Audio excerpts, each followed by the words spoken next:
नमस्कार दोस्तों, आज है रविवार। तो रविवार का व्रत में सुने जाने वाली सूर्य देव की कथा है, वो मैं आपको बताने जा रही हूँ। तो ओम सूर्याय नमः इस मंत्र का उच्चारण करते हुए कथा का प्रारंभ करती हूँ। तो एक बुढ़िया थी, वह प्रत्येक रविवार को सवेरे ही गोबर से घर लीपकर स्नान आदि कर भगवान की पूजा करती, फिर भोजन तैयार कर भगवान को भोग लगाकर स्वयं भोजन करती थी।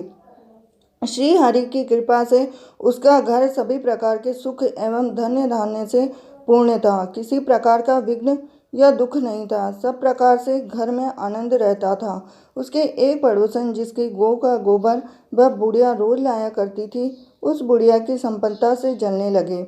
वह विचार करने लगी कि वह वृद्धा सर्वदा मेरी गौ का गोबर ले जाती है, इसलिए अगले दिन से वह अपनी गौ को घर के भीतर बांधने लगी।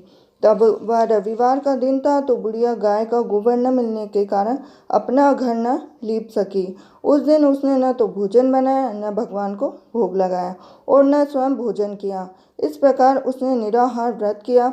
रात्रि हो गई, वह भूखी ही सो गई। रात्रि में भगवान ने उसे स्वप्न में दर्शन दिए और भोजन न बनाने तथा भोजन न लगाने का कारण पूछा। तो वृद्धा ने कहा कि उसे गोबर नहीं मिला, इस कारण वह अपना भोग न लगा सकी। तब भगवान ने कहा कि हे माता, हम तुमको ऐसी गौ देते हैं जो सभी इच्छाएं पूर्ण करती है, क्योंकि तुम हमेशा रविवार को पूरा घर गौ के गोबर से लीपकर भोजन बनाकर मेरा भोग लगाकर ही स्वयं भोजन करती हो। इससे मैं बहुत प्रसन्न हूँ। मैं निर्धन को धन और बांझ स्त्रियों को पुत्र देकर उनके दुखों को दूर करता हूँ तथा अंत समय में मोक्ष देता हूँ। स्वप्न में ऐसा वरदान देकर भगवान अंतर्ध्यान हो गए। प्रातः जब वृद्धा की आंखें खुली तो उसने देखा कि आंगन में एक अति सुंदर गौ और बछड़ा दोनों बंधे हुए हैं। गौ और बछड़े को देखकर वह वृद्धा अत्यंत प्रसन्न हुई और उनको घर के बाहर बांध दिया। वहीं उनके खाने के लिए चारा भी डाल दिया। जब उसकी पड़ोसन ने बुढ़िया के घर के बाहर एक अति सुंदर गौ बछड़े को बंधा देखा तो द्वेष के कारण उसका हृदय जल उठा। जब उसने देखा कि गौ ने सोने का गोबर किया है, तो वह चोरी से उस गौ का गोबर उठाकर ले गई और अपनी गौ का गोबर उसकी जगह पर रख गई। वह प्रतिदिन ऐसा ही करती। सीधी सीधी बुढ़िया को उसकी इस चालाकी की खबर नहीं हुई। सर्वव्यापी ईश्वर ने भी सोचा कि चालाक पड़ोसन के कर्म से बुढ़िया ठगी जा रही है। एक दिन भगवान ने संध्या के समय अपनी माया से बड़े जोर की आंधी चला दी, तो बुढ़िया ने आंधी के भय से अपनी गाय को भीतर बांध लिया। तो प्रातःकाल जब वृद्धा ने देखा कि गौ ने सोने का गोबर दिया है, तो उससे आश्चर्य की सीमा भी नहीं रही।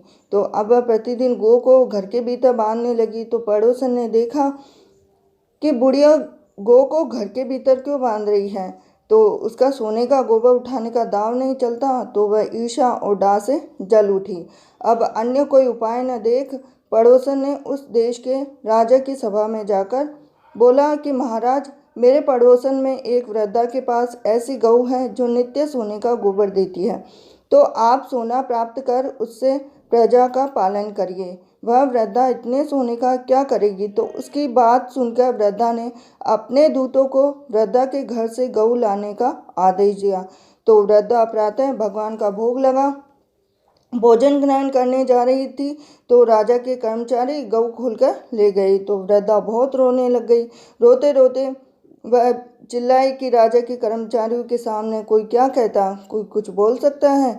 तो उस दिन वृद्धा गऊ के वियोग में भोजन न कर सकी और रात भर रो रो कर ईश्वर से गऊ को पुनः लाने पाने के लिए प्रार्थना करती रही। तो राजा गऊ को देख बहुत ही प्रसन्न हुआ, लेकिन अगले दिन सुबह जैसे ही वह उठा तो सारा महल गोबर से भरा दिखाई देने लगा।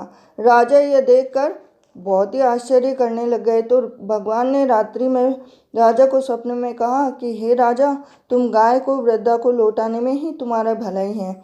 इसे रविवार के व्रत से प्रसन्न होकर गौ उसे दे दी। तो प्रातः होते ही राजा ने वृद्धा को महल में बहुत सारा धन के साथ सम्मान सहित गाय बछड़ा उसे लौटा दिया और अपने कार्य के लिए उससे क्षमा याचना भी मांगी। इसके बाद से ही राजा ने पड़ोसन को बुलाकर उसको उचित दंड दिया और इतना करने के साथ ही राजा के महल से गंदगी भी दूर हो गई।